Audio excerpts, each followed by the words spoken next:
Համար 14 քվեաթերթիկն այս անգամ հասել էր Սպիտակ Վանաձոր Լոռու բնակիչներին ժողովրդական համախմբում կուսակցության նախընտրական ծրագրերին անձամբ քաղաքական ուժի վարչապետի թեկնածուն էր ծանոթացնում, նախ ընդդիմափոխություն, հետո իշխանափոխություն ու հայկական պետության ձևավորման օրակարգ։ Մեզ համար շատ կարևոր է ձևավորել եւ հիմքը դնել հայկական պետության ձևավորման։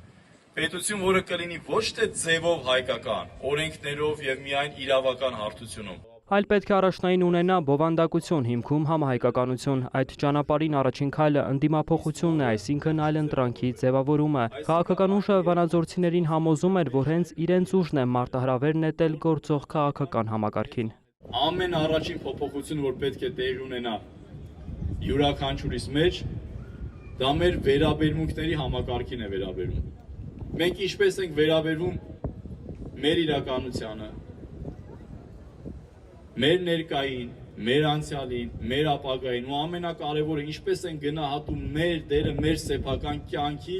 ու մեր սեփական ապագայի ձևավորման հարցում։ Այդ ճանապարհին յուրաքանչյուրը պետք է հունիսի 7 ընկալի ոչ թե պարզապես քվեարկություն, այլ ընտրություն։ Ծանոթանա բոլոր քաղաքական ուժերի ծրագրերին ու ընտրության հիմքում դնի բացառապես արժեքը, նպատակը։ Այսպես Վանաձորում, Սպիտակում քաղաքացիների հետ հանդիպանը Պետրոսյանը նախ կոչ էր անում մասնակցել ընտրությանը։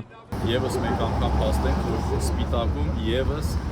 բոլոր անխտիր մասնակցելու են ընտրություններին։ Մեկ հոգի անգամ չենք հանդիպել, որը կասեր, որ չի մասնակցելու։ Եվ նաև շատ կարևոր է, որ Սպիտակում տարածված չեն ոչ մի կերպ այն կեղծ թեզերը ձայներ փոշիացնելու վերաբերյալ եւ մարդիկ դուրս են այն գաղափարներից, որը տրամադրվում է հասարակությանը վատի ու վատագույնի միջև ընտրություն կատարելու առումով։ Հետևաբար կամաց այս օրակարգերը գնալով հաղթարվում են։ Դե նախ շուտ ձեր աշխատանքները ես գիտեմ, հենց այսօր չվեկուտում եք տեխնատորի դառնում ու ես դուք ճանաչում չեմ։ Շատ լավ։ Մեր հույսն է հենց ձեր նման մարդու։ Զրույց ինչի, որովհետև նախ երիտասարդ եք, գրագիծ եք, շատ ծայրաստիճան, խելացի եք, ամեն արդեն։ Շատ շնորհակալություն։ Լավ բան ասեցիք, մարդ չի ուզում գնալ շահ։ Վուլկանները մնացին։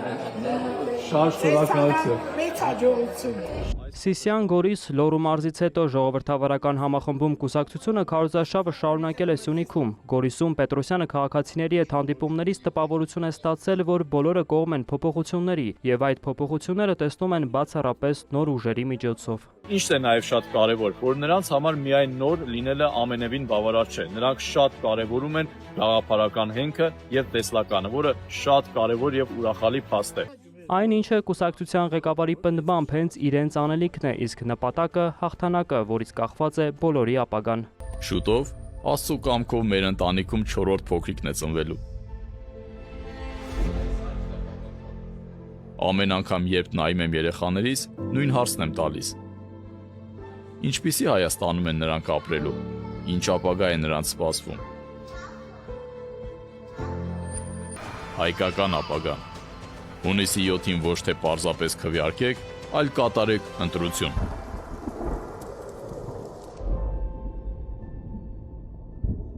Ընտրեք